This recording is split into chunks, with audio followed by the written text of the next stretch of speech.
আসসালামাইকুম, কেমন আছেন? আশা করি আল্লাহর অশেষ মেহেরবানিতে ভালো আছেন। আমরা আপনাদেরকে আজকে অসম্ভব সুন্দর একটা জিনিস দেখাতে চাচ্ছি। এটার নাম হচ্ছে মালবেরি ফল। এই মালবেরি ফল সম্পর্কে যাদের ধারণা আছে তাদেরকে নতুন করে বলার কিছুই নাই।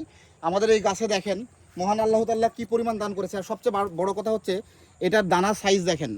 এটা যদি নিবিড় পরিচর্যা বা পর্যবেক্ষণ না করা হতো তাহলে কিন্তু এরকম হতো না। মালবেরি কিন্তু অনেকের কাছেই ধরে, কিন্তু এরকম সাইজ কিন্তু আপনাদের কারো কাছেই ধরে না। তো এটা নিবিড় পরিচর্যা এবং পর্যবেক্ষণের দরকার রয়েছে, যার এটা যদি ঠিকমতো আপনি করতে পারেন তাহলে আপনার কাছেও এরকম ফল হবে। তবে আরও একটা টুইস্ট রয়েছে, সেটা হচ্ছে সঠিক পরিচর্যা যদি ঠিক মতন আপনি না করতে পারেন তাহলে আপনার ফলের এরকম সাইজ হবে না। 3 নম্বরে রয়েছে হচ্ছে সঠিক জাত। আপনার জাতও কিন্তু সঠিক হতে হবে।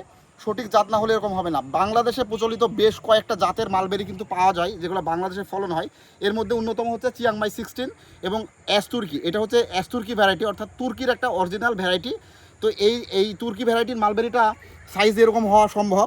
আমরা দীর্ঘদিন যাবৎ এটা নিয়ে কাজ করে এটা সম্পর্কে আমরা যে নলেজটা গেদার করেছি, এটা নিয়ে অল্প করে কথা বলি। আপনারা এই গাছের গোড়া যখন আপনারা রোপণ করবেন, গাছের গোড়ার জিও ব্যাগটা একটু ছোট রাখবেন এবং পর্যাপ্ত পরিমাণে খাবার একে ব্যবহার করবেন। আর সবচেয়ে গুরুত্বপূর্ণ ব্যাপার হচ্ছে এই গাছটা প্রচুর পরিমাণে রোদ নিতে পছন্দ করে, অর্থাৎ রোদ যদি থাকে তাহলে এটাতে আরও ভালো সুন্দর ফলন হয় এবং ফলের সাইজও বড় হয়। আর সবচেয়ে আরও যেটাই গুরুত্বপূর্ণ ব্যাপার সেটা হচ্ছে নিয়মিত পানি দিতে হবে আপনাদেরকে। মানে যদি ঠিকমতো আপনারা পানি না দেন এই গাছে তাহলে কিন্তু ফল ঠিকমতো হবে না। মানে আপনাকে প্রতিদিনই একটু এরপরে অবজারভেশন রাখতে হবে, একে আপনার পানির ব্যবস্থাটা করতে হবে। আর গা ধুয়ে পানি দেবেন এটাকে, তাহলে এই ফলের কালার এবং সাইজ সবই সুন্দর হবে।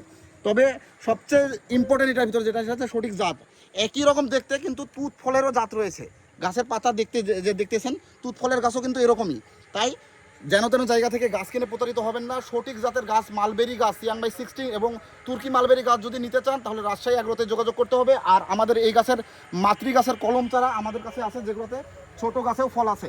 এই যে দেখেন, এই যে ফল আছে দেখেন, সুন্দর ফল আছে। এই গাছগুলো আপনারা চাইলে আমাদের থেকে নিতে পারবেন। আর একটা কথা বলে রাখি, সেটা হচ্ছে এই গাছ থেকে কিন্তু আমরা অলরেডি 3-4 কেজি ফল হারভেস্ট করেছি। এরপরেও এরকম ফলন মহান আল্লাহ তাআলা যদি চায় আপনার কাছেও এরকম ফলন হবে। ওই ছোট সাইজের এবং বড় সাইজের মালবেরি গাছ যারা সংগ্রহ করতে চান তারা যোগাযোগ করতে পারেন। আমরা এই পাশে একটা বড় সাইজের মালবেরি গাছ দেখাবো। আপনি এই গাছটাকে প্রুনিং করবেন, অর্থাৎ কেটে দিবেন ঘ্যাস করে, এরপরই কিন্তু এই গাছেও এরকমই ফলন হবে। আমাদের থেকে খালি জাস্ট একটু সাজেশন নেবেন, আশা করি যে এরকমই ফলন হবে ইনশাল্লাহ। ধন্যবাদ।